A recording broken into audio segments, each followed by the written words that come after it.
Good day everyone, my name is Casper Nell and I'm an agricultural economist at Oeverberg Agri based in Bredasdorp area. I would just like to start off by thanking you for the opportunity and I hope you find this information insightful. In 1834, Samuel Taylor wrote a poem, The Ancient Mariner, where a sailor stuck at sea due to a lack of wind famously complained the following: "Water, water everywhere, nor any drop to drink." Water is by far one of the commonmost substances on earth, but 97% of the total water is seawater, unfit for human use.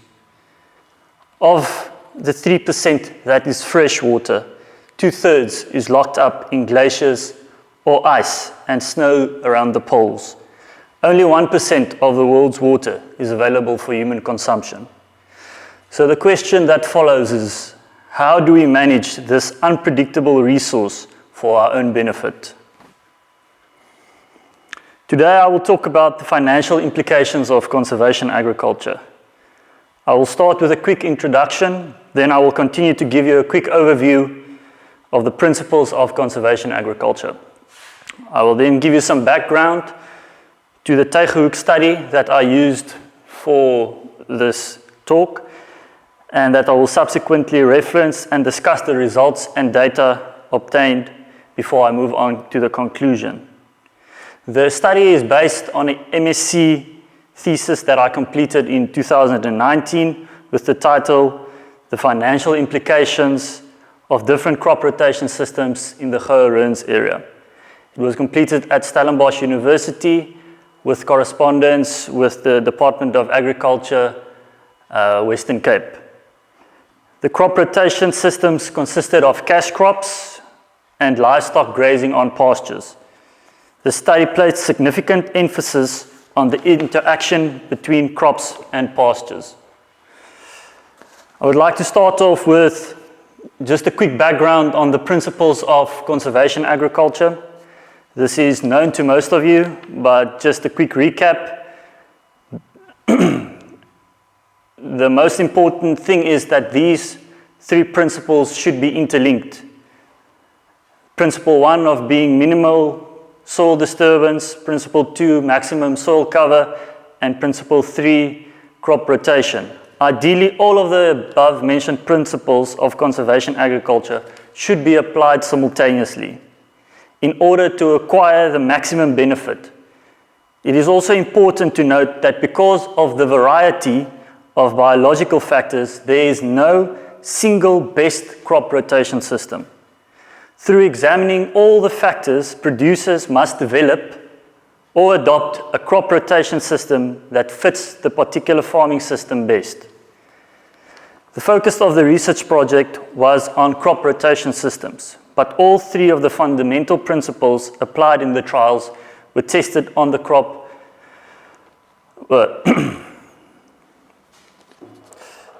The focus of this research project was on the crop rotation systems, but all three of the fundamental principles were applied in the trials tested on the Tegenhoek experimental farm. The amount of soil cover and the extent of soil disturbance remained constant between all the camps at the Tegenhoek trial, with only the crop rotation strategy varying between the camps. The possible financial benefit of implementing crop rotations include reduced input cost, time and labor, and reduced maintenance cost of machines as a result of being used less. In order to measure the financial implications of a trial, some processing of the crop rotation system data is needed. Farm-level multi-period budget modeling was employed to evaluate crop rotation systems in terms of the expected financial performance of the farm system under different rotation systems. A farm-level budget model incorporates crop rotation systems with associated investments required and production activities by integrating physical, biological, and financial factors. A typical farm, which is just an intellectual way of saying the most common farm found in the area, was served as a point of departure for the model construction. Expert knowledge was employed to validate the assumptions regarding the physical properties of such a typical farm. A whole farm multi-period budget model approach was used to evaluate the financial implications of each of the identified crop rotation systems within the Goerens area. Each of the individual crop rotation systems included in the Tegehoek crop rotation trial was simulated in a whole farm context through a multi-period budget that calculated the expected performance of each system. The output gained from this research method allowed for the financial comparison of various systems using the internal rate of return on capital invested. The farm budget was constructed to evaluate the effect that different crop rotation systems and, as a result, the different machinery replacement schedules had on the financial performance of the typical farm in the Goerens. The Tegehoek gross margin trial budgets were adapted to be scaled up to a farm-level budget in order to build a model that eventually simulated a typical farm in the Goerens area. Looking at the Tegehoek trail design, the data used in the study was obtained from the experimental farm on Tegehoek. The aim of the trial was to determine the financial sustainability of short and long-term crop and pasture production systems in the Southern Cape. The trial was started in 2002 and consisted of a randomized block design experimental trial layout using 2 replicas of each rotation system in a year. For example, if you look at system 2A, where you see pasture, wheat, this will mean that there is 6 camps dedicated to system 2A. 2 for the pasture system 1, 2 for pasture system 2, and 2 for the wheat.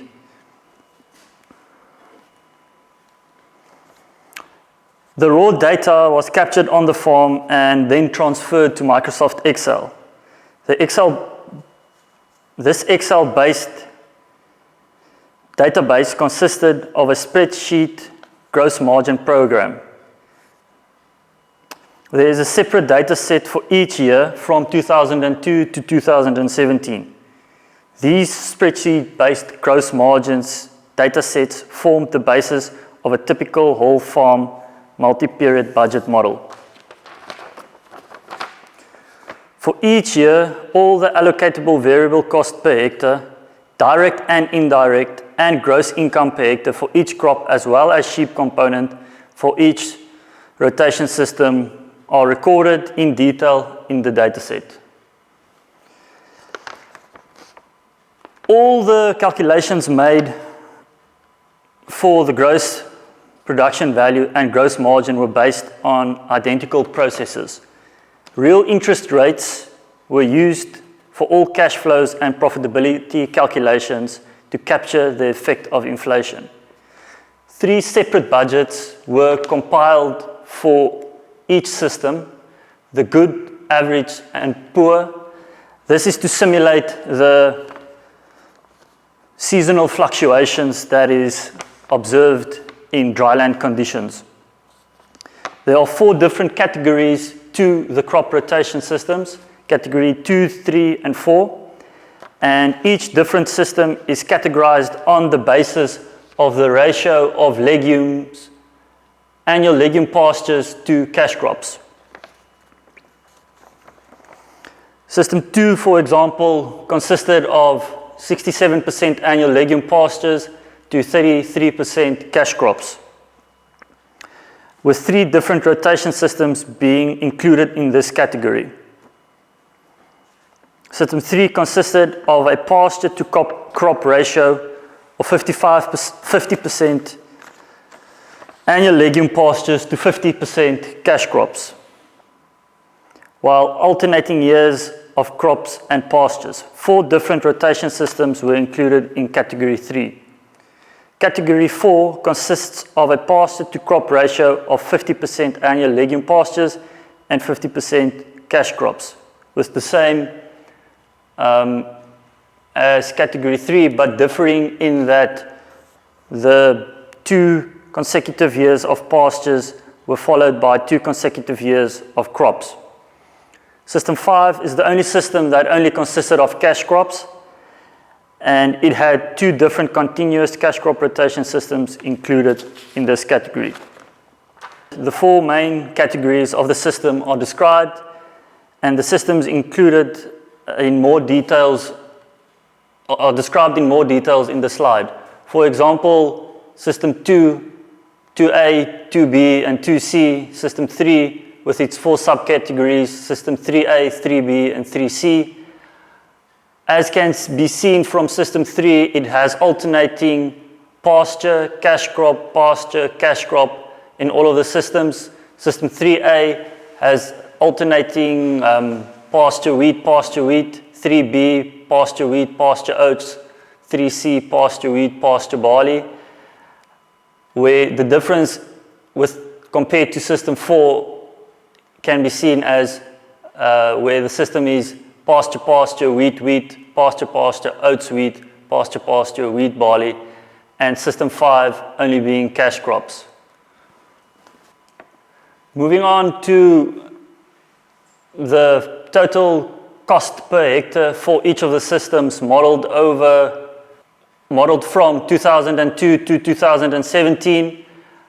You can see that the cost stayed relatively the same and did not fluctuate too much and increased over time. This is for all 13 of the rotation systems previously mentioned on the previous slide. Looking at the gross margin, I want to highlight 3 key insights, and this is the same as the previous slide, with the years being on the x-axis 2002 to 2017 and the gross margin in rands per hectare on the y-axis. This is for all the systems, all 13. As can be seen, they correspond highly, or they fluctuate highly at certain stages. And if I just go on one slide, this is the weather or the annual rainfall for Tygerhoek. And I want to point out that the first fluctuation in 2004 is due to the low rainfall in May. So the 3 main things I would like to point out from the average gross margin per hectare from 2002 to 2017 is firstly 2004, where there was a low total rainfall for April to September. 2008, which is also low, which had abnormal low rainfall in May of only 8 millimeters. This shows the importance of rainfall distribution because 2008 had above average annual rainfall, and 2012, which had high overall rainfall.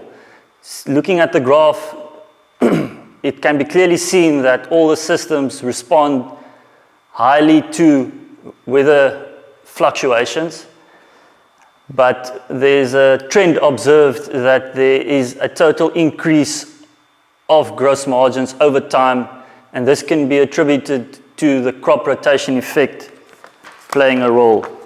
So moving on, how is the financial implications then measured? Well, in short, it's measured by the internal rate of return, because this is the final output of the whole farm multi-period model. The farm model that was developed in Excel, a spreadsheet-based program, comprised of various interlinked sheets and equations that tries to replicate the interrelatedness of the whole farm on a multi-period scale.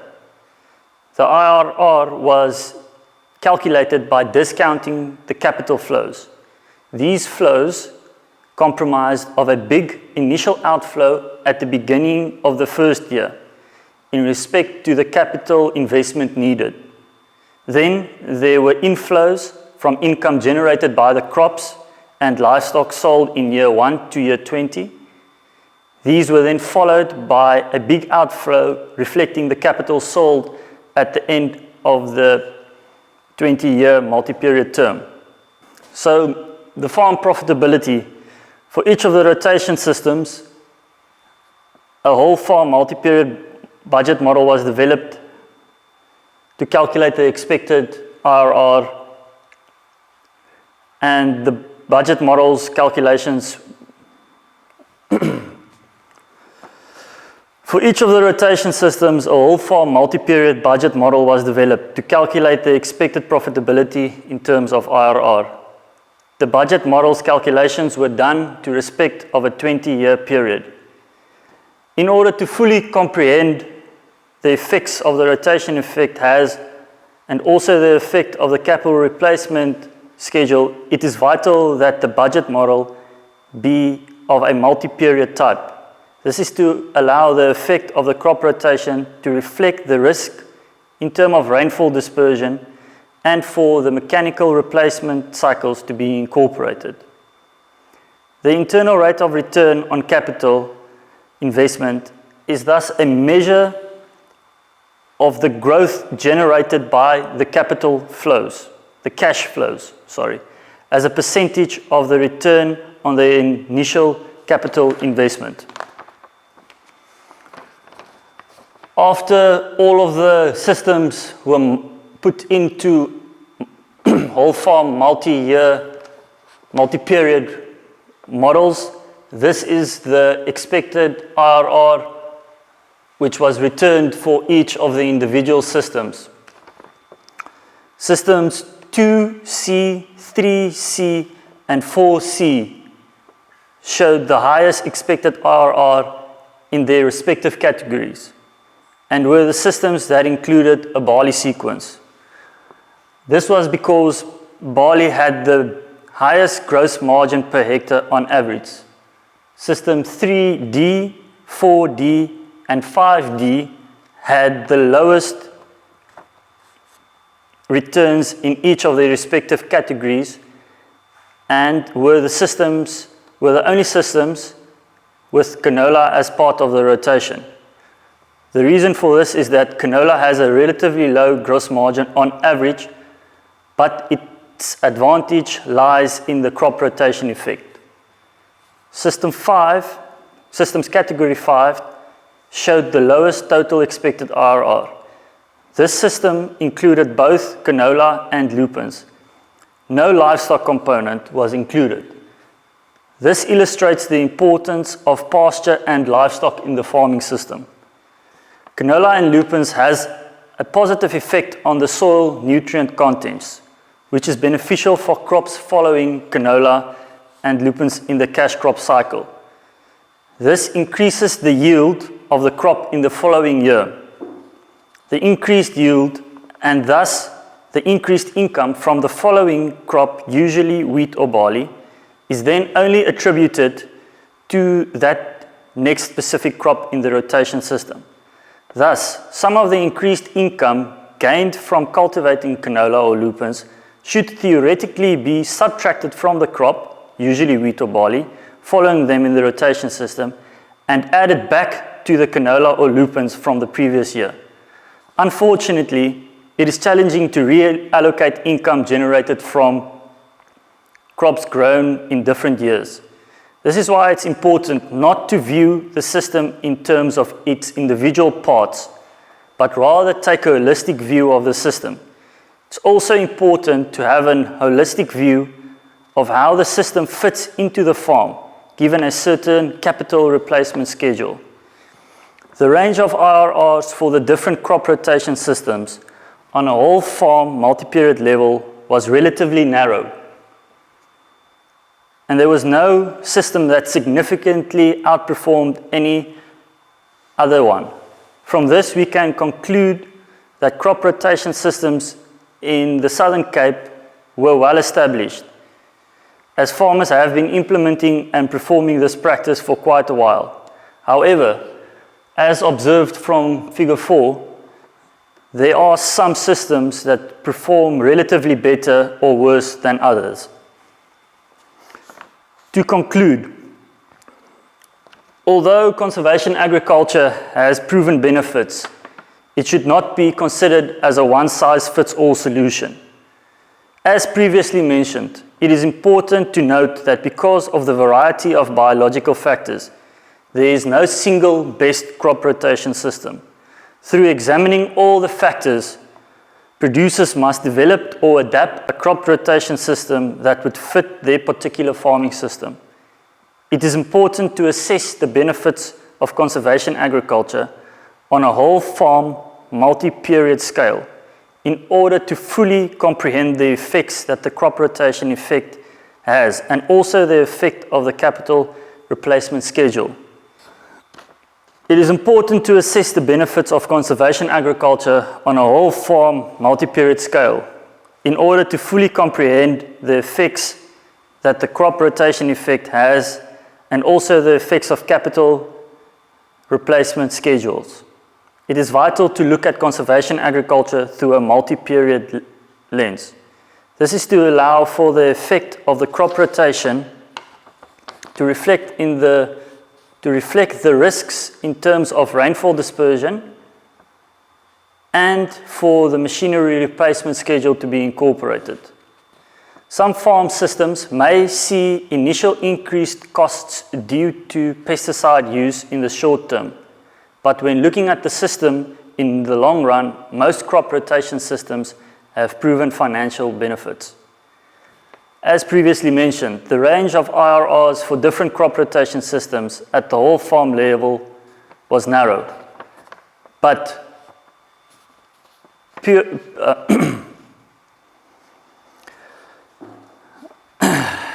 as previously mentioned, the range of IRRs of the different crop rotation systems at the whole farm multi-period level was relatively narrow.